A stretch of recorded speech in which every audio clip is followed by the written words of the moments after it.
Oke, halo teman-teman, kembali lagi bersama aku Ahmad Zidin Zidan dengan 3 NIM digit terakhir 065. Aku dari TRO 24 dan aku dari kelas praktikum C, praktikum sistem embedded. Kali ini kita akan masuk ke pembahasan kita, yaitu terkait implementasi komunikasi serial UART pada STM32 dan ESP32, yaitu tentang monitoring dan kontrol berbasis GUI. Kita langsung saja. Kenalan sudah. Oke, yang pertama itu terkait struktur frame data UART. Nah, struktur frame data UART itu ada di pertama, itu ada start bit, yaitu sinyal penanda awal pengiriman data, yang dimana dia akan selalu logika low atau 0. Berikutnya ada data bits, yaitu muatan informasi utama yang dikirim, yang paling umumnya itu menggunakan 8 bit data. Lalu ada parity bit, di mana bit tambahan, yaitu opsional untuk mendeteksi error sederhana, ganjil atau genap. Lalu ada stop bit, yaitu sinyal penanda akhir transmisi satu frame. Selalu logikanya itu hide atau 1. Nah, berikutnya ialah terkait konfigurasi 8N1 dan baud rate. Konfigurasi 8N1 atau standar universal dengan kode 8, yaitu 8 bit data. Nah, yang N itu artinya no parity atau tanpa bit parity, yang tanda 1 itu artinya 1 stop bit. Nah, baud rate atau kecepatan transmisi itu adalah jumlah bit yang dikirim per detik atau BPS. Di mana contoh populernya ialah ada di 1600 yang biasanya kita pakai atau 115.200. Nah, aturan wajibnya itu pengirim atau transmitter dan penerima receiver harus menggunakan baud rate yang sama agar datanya terbaca. Berikutnya itu adalah polling melawan interrupt atau DMA dan DMA. Nah, polling itu CPU-nya itu secara terus-menerus mengecek apakah ada data baru di antrian. Nah, kekurangannya dia itu boros resource dan CPU itu tidak bisa fokus ke tugas lain. Jadi dia itu fokus ke satu tugas saja. Lalu ada interrupt, CPU-nya itu hanya dipanggil saat ada data yang masuk. Dia itu berbasis event, di mana kelebihannya itu efisien untuk memproses data ringan secara interaktif.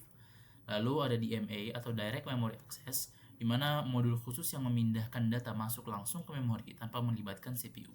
Nah, kelebihannya dia itu memiliki performa maksimal yang sangat cocok untuk aliran data besar atau kecepatan tinggi. Selanjutnya kita akan masuk ke karakteristik UART, yaitu di ESP32 dengan STM32. Nah, untuk ESP32 dia itu sangat-sangat fleksibel. Dia itu memiliki 3 port perangkat keras UART, UART 0, UART 1, dan UART 2. Lalu dia itu remappable pin atau pin TX dan RX dapat dipetakan secara bebas ke hampir semua pin GPIO melalui fitur GPIO Matrix. Lalu ada STM32 di mana dia itu terstruktur dan spesifik. Umumnya memiliki 3 atau lebih modul UASRT atau UART tergantung seri microcontroller. Fixed alternate function, yaitu pin TX dan RX-nya terikat secara spesifik pada pin hardware tertentu, yaitu hanya memiliki sedikit opsi remapping alternatif bawaan pabrik. Selanjutnya terkait penanganan pesan lanjutan, di mana yang pertama itu ada terkait ring buffer, itu dia memori penyimpanan yang sementara atau array yang ujungnya menyambung ke awal, mencegah data baru menimpa data yang belum sempat dibaca.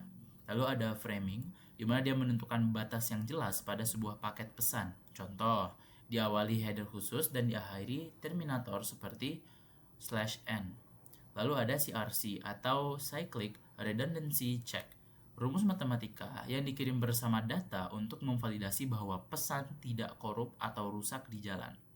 Nah, lalu ada timeout parsing, yaitu teknik menyimpulkan bahwa satu pesan telah selesai masuk jika terdapat jeda yang kosong, tidak ada byte masuk yang melewati batas waktu tertentu. Oke, terima kasih. Selanjutnya kita akan masuk ke praktikumnya saja ya, hasil dari percobaan kita, yaitu di VS Code. Di sini udah aku dapetin juga kodenya dari kelompok aku, yang sudah kita buat di sini seperti berikut. Nah, sebentar. Oke, di sini teman-teman bisa melihat ya. Ini sebelumnya kita akan bagi kodenya jadi bagi 3 bagian utama. Oke, yang pertama itu ada bagian dari include dan define. Di sini ada 3 barisan, ada 3 pin pada masing-masingnya. Nah, di sini pada bagian pertama ini tuh ibarat kita lagi siap-siap gitu. Kita panggil library Bluetooth serial.h biar fitur Bluetooth di ESP-nya itu aktif. Yang ini ya. Nah, Terus kita daftarin juga nih pin-pinnya itu yang mau dipakai. Misal yang kita gunakan pada pin LED satunya berikut 27, pin LED 2 nya 26, pin underscore BTS nya 32, pin yang lainnya 33. Nah, pada bagian kedua kita lanjutkan itu pada callback. Nah, ini void bit callback. Nah, di sini itu tujuannya adalah untuk melaksanakan tugas yang simple. Cuma jadi bahasanya tuh untuk ngecek status koneksi. Kalau alat kita itu berhasil nyambung ke Bluetooth, nah dia tuh bakal ngasih laporan atau tandanya itu kayak dia ngasih panggilan kalau sudah terhubung kayak gitu. Tapi kalau misalkan tiba-tiba putus ya dia bakal ngelapor itu disconnect. Nah, jadi kalau misalkan connect, dia akan langsung mengirim sinyal kalau dia connect, kalau disconnect dia akan langsung mengirim sinyal kalau dia itu disconnected. Nah, selanjutnya pada bagian berikutnya yaitu proses comment. Di void proses comment ini, teman-teman bisa melihat ini adalah bagian yang paling penting. Nah, di sini ESP-nya itu bakal ngebaca teks perintah itu yang dikirim. Misalnya dari HP kita gitu. Cara kerjanya itu kayak gini. Kalau misalkan di HP kita itu ngirim teks LED on 1, misalkan yang ini, nah, biar tegangan dia tuh bakalan ngasih tegangan ke LED 1 tuh biar nyala. Habis itu SP32 bakal ngirim pesan balasan, yaitu di yang ini ACK LED 1 on. Mana dia? Oh, yang ini on. Nah, buat ngasih tahu ke HP kalau perintah itu udah berhasil dieksekusi. Nah, logika yang sama juga dipakai buat matiin LED atau nyalain LED yang kedua yang berikut ini. Oke. Selanjutnya kita akan masuk ke STM. STM ini sebenarnya juga banyak ya sebenarnya. Tapi di sini karena codingannya berbeda, yang di kelompok itu belum dapat juga, mungkin ada perubahan atau lain sebagainya, kita menggunakannya yang seperti berikut. Ada void setup, serial beginnya seperti ini, delaynya 2000, serial printnya segini, lalu ada void loop itu di sekitaran variable segini. Oke. Lalu di sini kita bisa cek ya videonya yang udah saya buat, yang udah teman-teman aku juga buat bareng-bareng. Nah, di sini percobaan yang pertama itu terkait STM itu tidak bisa karena dia clone. Nah, di sini kita melakukan praktikum komunikasi SHARP dengan STM32. Nah, di sini kita membuat UI-nya menggunakan Python. Jadi di sini konsepnya komunikasi ini datanya akan dikirim ke Python menggunakan kabel USB yang ini. Nah, jadi data-datanya itu tuh nanti akan dikirim ke dari Python langsung ke sini menggunakan kabel USB dari sini. Nah, tapi di sini kita menggunakan STM32 yang clone. Jadi kita menggunakan STM32 itu yang clone. Ini dia tidak bisa mengirimkan data. Dia nggak bisa mengirim data. Nah, bisa kita lihat di sini portnya sudah terkonek, tapi dia tidak bisa mengirimkan datanya. Ketika saya tekan dia tidak berubah, datanya tidak terkirim.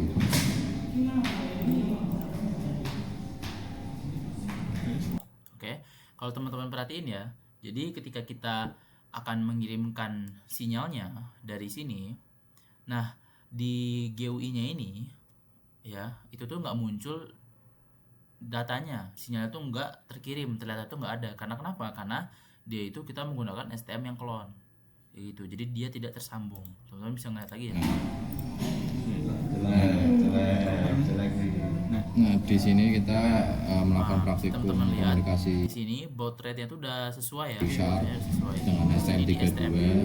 Nah, di sini kita membuat UI-nya menggunakan Python. Jadi di sini konsepnya komunikasi ini datanya akan dikirim ke Python menggunakan kabel USB yang ini. Nah, tapi di sini kita menggunakan STM32 yang clone. Jadi ini dia tidak bisa mengirimkan data. Nah, bisa kita lihat di sini portnya sudah terkonek, tapi dia tidak bisa mengirimkan datanya. Ketika saya tekan dia tidak berubah, datanya tidak terkirim.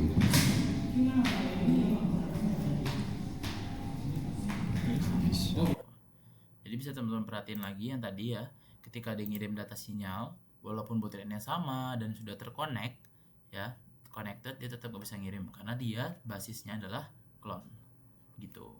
Ini di STM32 ya, di percobaan yang pertama kita lakukan. Nah, percobaan kedua itu di ESP. di ESP kontrol LED menggunakan GUI. Pertama kita coba cabut dulu. Nah, ini kita sambungkan. Di sini kita lihat portnya. Nah, terlihat ya, ini port yang digunakan pada ESP32 seperti berikut. Kita sambungkan ke port 7. Terdeteksi COM 7. Di sini. Terus kita konekkan. Nah, ini sudah terhubung ke COM 7. Sudah ada Di tulisan. sini kita coba tekan buttonnya. Coba ditekan. Lampu Nah, menyala dan indikator nyala ya. menyala. Nah, di sini juga ada tanda nyalanya. Di sini ya. Jadi, nah ini tandanya berhasil teman-teman. Kenapa? Karena bisa teman-teman lihat ketika dari GUI-nya dan dari modul yang kita buat itu sudah terkonek, ya, sudah terkonek dengan USB dan kita sudah sambungkan portnya yaitu COM 7 dan telah kita konekkan dan akhirnya akan muncul informasi bahwa dia tuh telah terhubung ke COM 7.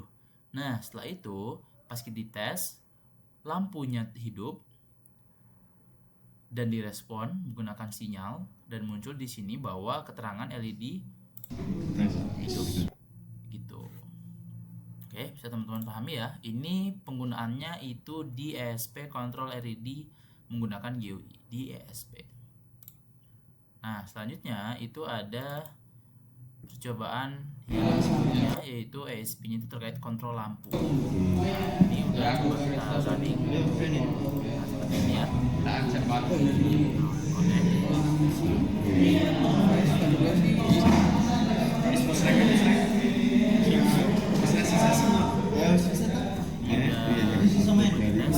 ini kebalikannya teman-teman.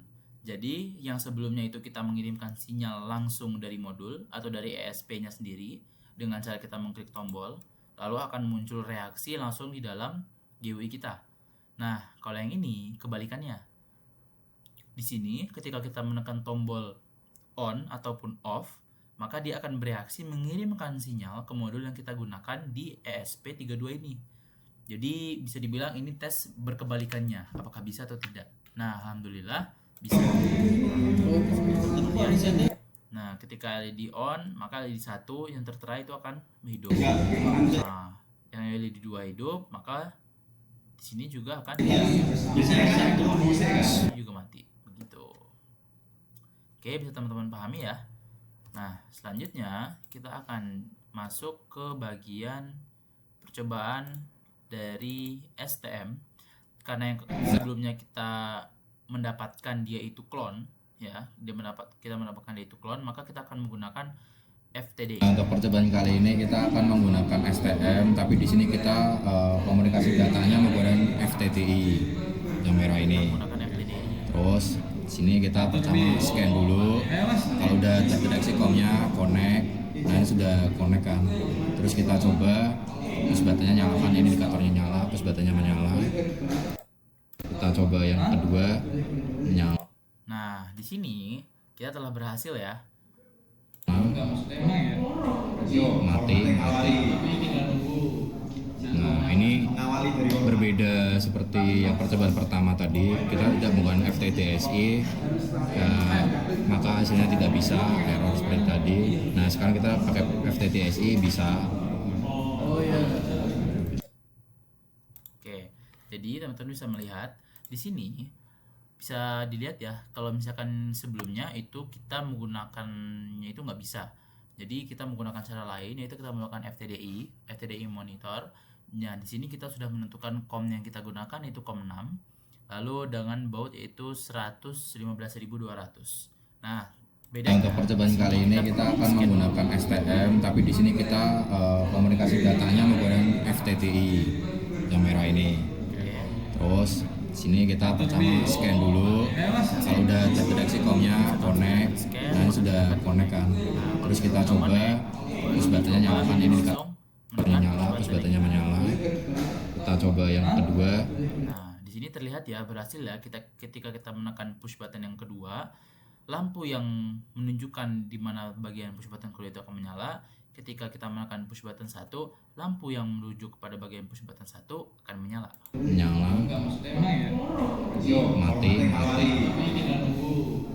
Nah, ini berbeda seperti yang percobaan pertama tadi, kita tidak menggunakan FTTSI, maka hasilnya tidak bisa, error seperti tadi.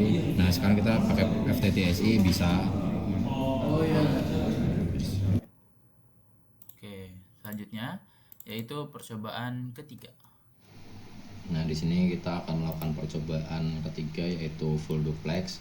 Di sini kita menggunakan Ini variasi yang kita gunakan ya, dan yaitu full duplex. STM32. Jadi nanti SP akan menerima data dari STM32 yang kemudian akan disalurkan ke GUI dari Python ini di laptop kita. Nah, di sini ini adalah tampilan dari software interface-nya atau GUI-nya. Di sini kita bisa lihat terdapat COM7, kemudian kita dikonekkan, nanti akan muncul status connect. Ini jika sudah terkonek maka akan seperti ini tampilannya. Ini ada lognya. Nah, di sini saya contohkan, semisal jika push button 1 saya tekan, lampu akan menyala dan juga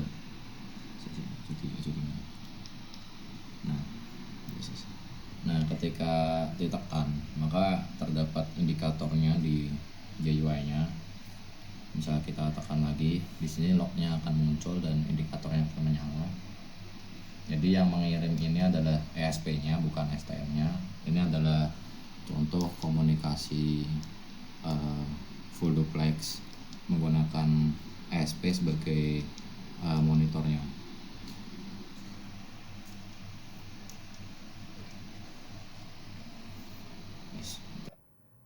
Oke, jadi di sini kita berinovasikan menggunakan sistem full duplex, di mana di sini kita akan melakukan percobaan. Dia tuh kita menggunakan dua dari STM32 itu dan ESP32, di mana nanti itu sinyal itu akan dikirim antara ESP32 ke dalam GUI kita. Jadi ketika kita menekan tombol kayak biasa, seperti biasa ya, langsung dari modul, dia akan langsung ngirim sinyal ke sini. Tapi yang mengirimkan itu dari ESP. Itu. Jadi kalau misalkan di data STM-nya itu akan di pelampu, yang ngirim sinyalnya itu bukan dari STM-nya tapi dari ESP gitu. Oke. Mungkin paham ya teman-teman ya sampai sini ya. Oke, mungkin segitu aja yang bisa aku sampaikan. Terima kasih. Sampai bertemu di video berikutnya.